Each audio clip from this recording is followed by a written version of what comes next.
savez, le sujet des risques ESG est un sujet qui est traité au niveau mondial et tout le monde est de plus en plus sensible aux enjeux de changement climatique et aux effets du changement aussi de la préservation des ressources naturelles et de l'environnement.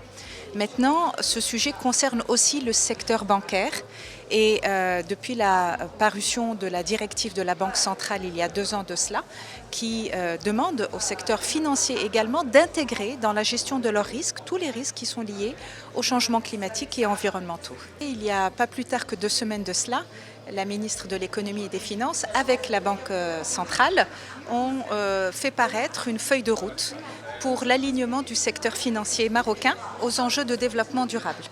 Donc c'est un sujet qui est hyper d'actualité et qui fait qu'aujourd'hui, le secteur bancaire, dans sa gestion des risques, doit absolument intégrer cela. Pourquoi ? D'abord pour pouvoir accompagner les entreprises qui ont besoin de financement pour leur transition environnementale, pour mettre en place par exemple des solutions de mix énergétique par exemple.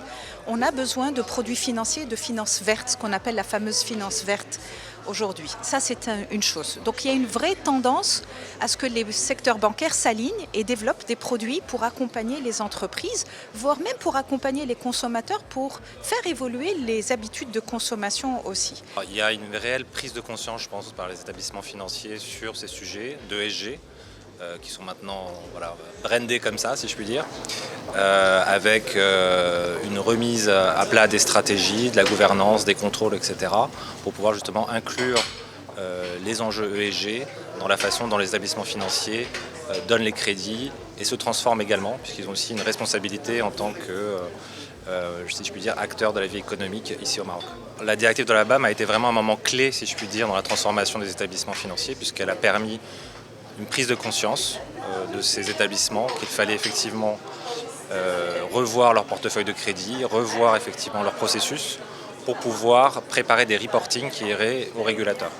Donc il y a un aspect reporting qui est très fort et qui permet aussi d'éclairer les dirigeants sur leur portefeuille et sur les risques encourus et donc de se préparer à des transformations plus fortes. Aujourd'hui, la directive de la BAM est prise bien sûr très au sérieux.